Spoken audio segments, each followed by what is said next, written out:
I was already bleeding when Jake slammed the door shut and said, "You have 5 minutes to explain why you betrayed us." The room smelled like dust and oil. My phone was vibrating in my pocket non-stop. I didn't reach for it. "Jake," I said, trying to stay calm, "you're looking at this the wrong way." He laughed. Not the friendly kind. The tired kind you hear right before someone does something stupid.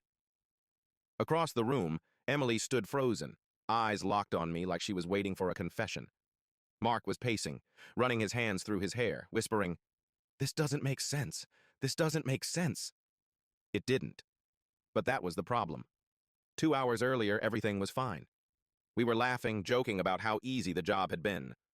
Then the alarm went off, not loud, just one sharp beep. And suddenly every camera in the building turned toward us. Jake immediately looked at me. "You were on tech," he said. "Only you could have triggered that."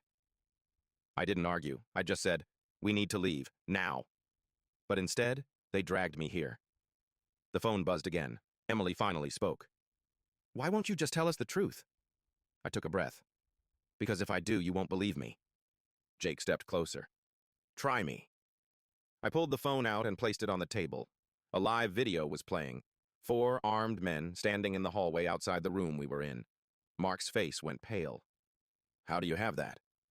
"Because," I said, "I saw this coming." They all stared at me. "I rerouted the system," I continued. "Not to trap us, to slow them down. The alarm wasn't for security. It was a countdown." Jake checked his watch. "Countdown to what?" The lights flickered. I looked at him. "To give us time."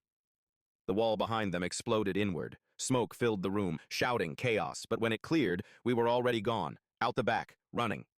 Later, when we were safe, Jake finally spoke. "You could have warned us." I nodded. "I tried. You just needed someone to blame." Emily looked at me differently then. Not suspicious, not afraid, understanding. Sometimes doing the right thing looks exactly like betrayal, and the people who save you are often the first ones you turn against.